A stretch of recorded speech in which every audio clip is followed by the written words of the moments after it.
Yelp appears to be leaning heavily into a court's ruling earlier this month that Google had violated antitrust laws. The go-to site for crowdsourced reviews about businesses, Yelp is now suing Google, filed suit on Wednesday, alleging that the tech giant's self-preferencing its own product to dominate local search and advertising markets is anti-competitive.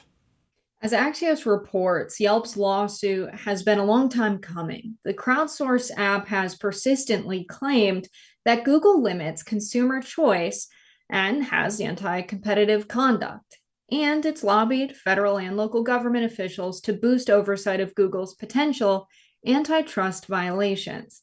The tech giant pushed back, telling Axios and other outlets, quote, Yelp's claims are not new. Similar claims were thrown out years ago by the FTC and recently by the judge in the DOJ's case. Google will vigorously defend against Yelp's meritless claims. So we'll see about that. Potentially, there's more evidence that has come out since the last time this was reviewed by the FTC. And I think that at the end of the day, when you're trying to manipulate the amount of information a consumer has to make a decision to favor your products, that's what a lot of economists call a market failure. And that's the kind of, even the most conservative Chicago economists, that's the kind of thing they would say, this is time to regulate. This is a market failure with this information asymmetry between sellers and consumers. For a company to preference its own product or to try to keep people using it. The foundation of antitrust, this is the problem for a lot of the, very pro-antitrust people in both progressive circles and to some degree on the right, is that the kind of our legal tradition has taken the position that the basis of antitrust is harm to the consumer. And a lot of this stuff targeting tech companies is about anti-competitive behavior harming rival firms without presenting much evidence of harm to the consumer. I mean, you and I argued about this decision a couple weeks ago, the unfavorable decision to Google, based part on the fact that it's the default search engine on Apple products, and they were calling that deal corrupt. But to my mind, it follows public preference, right? There's not widespread evidence consumers want some other product. If they did, it'd be possible to use it.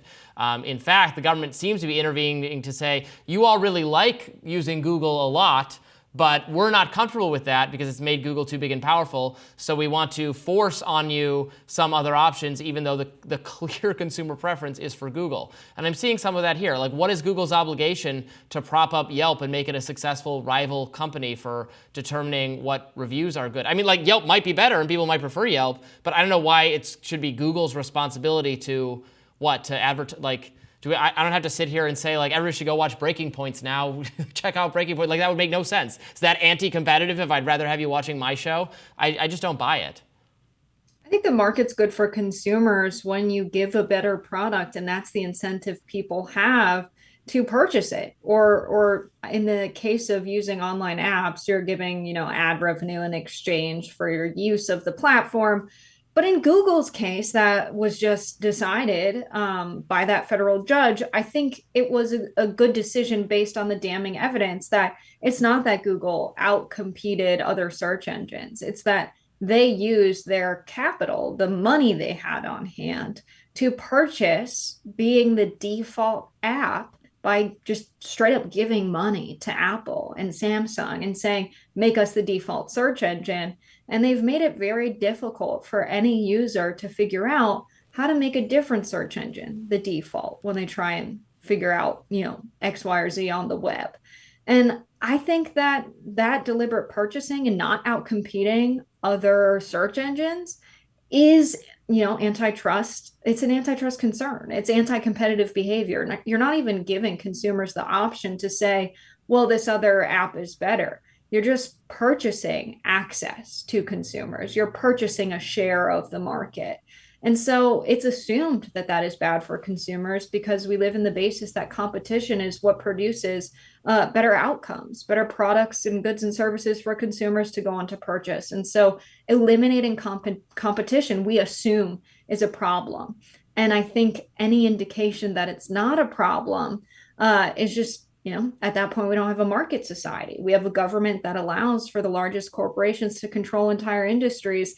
And that's just something that goes against fundamental ideals of, freedom and market competition that are very dear to many Americans. I mean, And so the reason for that is, precisely this: Google crowding out other companies, forcing their products on people. We don't even get to see the alternative. We're deprived of a free choice there. I mean, people, you can use the alternatives. People just don't because they suck compared to Google. People prefer Google. If the government came in and said that Google was no longer allowed to pay Apple in order to be the default search engine on iPhones, and so it was no longer the default app, what would happen, right? Millions of people would be like, WTF, I would like Google. How do I put Google back on my phone? What they'd find out is that Apple has to do it, is that they do it for free because it's what people want. You say that this is like anti-competitive. I just see a firm winning in the marketplace, and now government coming in and say, oh no, you won too much. That's not fair. We don't like that. Even though there's no evidence that any large number of people have any problem with that. So I see government intervening in private market transactions that are not harming consumers whatsoever. They might be harming rival search engines or rival reviewer sites, but again, I don't think there should be a legal obligation to preference your competitors or to give your competitors equal time and attention on your own platform. Frankly, it doesn't make any sense to me. And there's no evidence it's doing anyone who actually uses the products harm. And you can use Yelp. Like none of this is being. If Google was lobbying for a law to make Yelp illegal, that would be different. But again, that would be using not the markets, but the government force. If you take the government force out of it, it's market competition. One product is winning, another could win at some other time. It'll be responsive to customer demand. I mean, the tech industry is where there's more creative destruction, more dramatic rises and falls than any other sector of our economy, right? Things change dramatically over time. Which tech companies, which platforms, which sites are the popular ones, the ones doing really well, the ones that seem dominant? How many times it seemed like a monopoly, and then the next day they lose it. They're nothing. So I just don't have any. I don't see a need for a government to really butt in here. I mean, I think a big reason for why people see Google as the only search engine is precisely because they control 90% of the market. And they secured this share of the market through a multi-billion-dollar deal with these cell phone providers. I think a lot of people, if they were exposed to other search engines, but if they just go to the search bar on their phone and type in a question, it automatically goes to Google. They haven't had the opportunity to experience other search engines. A lot of these people haven't.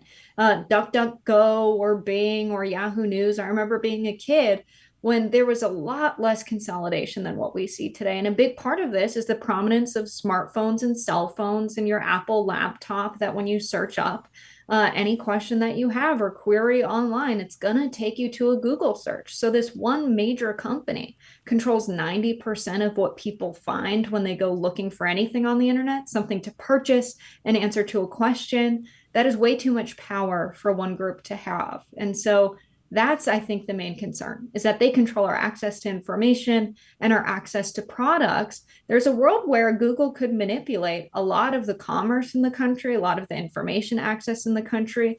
And we just don't want to be in a scenario like we were when there was a huge outage in the software used by a lot of major airlines, when Microsoft had that one line of code that caused so many planes to be grounded. That's what happens when we have the over-reliance on one provider or one company for something that is widely relied upon airlines across the economy, upon companies that relied on that Microsoft server as their interface to interact with their coworkers at work or in their work from home environment on their laptop. And so this over-reliance creates a lot of economic insecurities that can, like it did when we had that Microsoft server go down because of one line of code, that causes extreme economic consequences. What did productivity look like as a result of that failure of just one company? And so I think diversity is good, not just because it's good for consumers, but also because it's kind of a free speech concern. It's kind of an access to information concern as well. Well, I don't know. I might argue the free speech concern is going the other way, right? Is the Google wants to use its speech, Apple wants to use its speech, and this is Yelp coming in and saying we don't like how they're using their speech and we want the government to intervene. But yeah, it's an interesting issue. You, the viewers, let us know in the comments what you think about it. That does it for us today on Rising. It was great being with you this week. Jessica, my arm is already feeling a little bit better. I think it's not as serious an injury as we were worried. Thank you to the control room and my production team for taking good care of me as I stumbled into the studio with a injury today. But take it easy, Robbie. It might be the painkillers kicking in, not that you magically healed within the past hour. You got to heal yourself. Okay, we'll see. Be sure to like, share, and subscribe so you never miss any content. And for those of you who like to listen while on the go, now available anywhere you can find podcasts. See you later. Bye, y'all.